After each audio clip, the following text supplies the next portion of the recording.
रुरु मृग की कहानी। यदि आप मेरी चैनल में नए हो तो मेरी चैनल को सब्सक्राइब करें, शेयर करें और लाइक करें।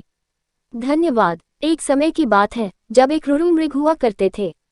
इस मृग का रंग सोने की तरह, बाल रेशमी मखमल से भी अधिक मुलायम और आंखें आसमानी रंग की होती थीं।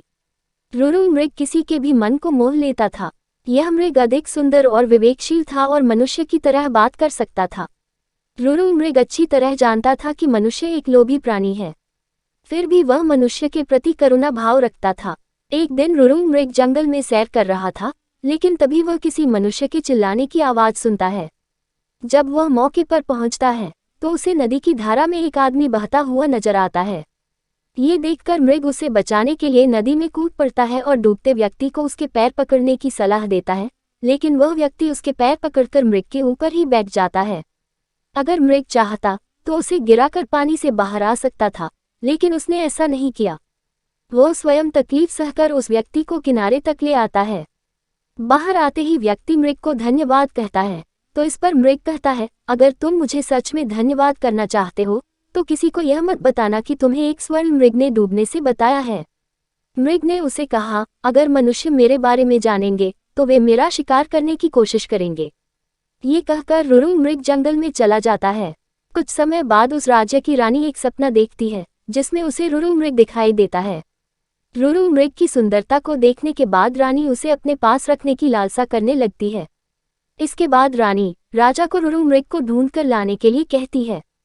राजा बिना देरी किए नगर में ढिंढोरा पिटवा देता है कि जो कोई भी रुरु मृग को ढूंढने में मदद करेगा उसे एक गांव और 10 सुंदर युवतियां इनाम में दी जाएंगी। राजा की यह सूचना उस व्यक्ति तक भी पहुंचती है जिसे मृग ने बचाया था। वह व्यक्ति बिना समय गंवाए राजा के दरबार में पहुंच जाता है और रुरु मृग के बारे में राजा को बताता है। राजा और सिपाही सहित वह व्यक्ति जंगल की ओर चल पड़ता है। जंगल में पहुंचने के बाद राजा के सिपाही मृग के निवास स्थान को चारों तरफ से घेर लेते हैं। जब राजा मृग को देखता है तो खुशी से फूले नहीं समाता, क्योंकि वह मृग बिल्कुल वैसा ही था जैसा रानी ने बताया था। मृग चारों ओर से सिपाही से घिरा हुआ था और राजा उस पर बाण साधे हुए था, लेकिन तभी मृग राजा से मनुष्य की भाषा में कहता है, हे राजन, तुम मुझे मार देना, लेकिन पहले मैं ये जानना चाहता हूँ कि तुम्हें मेरी जगह का रास्ता किसने बताया। इस पर राज ने उस व्यक्ति की ओर इशारा किया जिसकी जान मृग ने बचाई थी। उस व्यक्ति को देखकर मृग कहता है, निकाल लो लकड़ी के कुंडे को पानी से, न निकालना कभी एक अकृतज्ञ इंसान को। जब राजा ने मृग से इन शब्दों का मतलब पूछा तो मृग ने बताया कि उसने इस व्यक्ति को डूबने से बचाया था। मृग की बातें सुनकर राजा के अंदर की इंसानियत जाग गई। उसे खुद पर शर्माने लगी और क्रोध में उस व्यक्ति की ओर तीर का निशान कर दिया। ये देखकर मृग ने राजा से उस व्यक्ति को न मारने की प्रार्थना की। मृग की दया भावना देखकर राजा ने उसे अपने राज्य में आने का निमंत्रण दिया।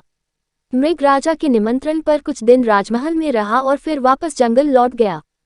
कहानी से सीख। इस कहानी से हमें ये सीख मिलती है कि हमें किसी का एहसान कभी नहीं भूलना चाहिए, चाहे वह इंसान हो या जानवर। पूरी कहानी सुनने के लिए धन्यवाद।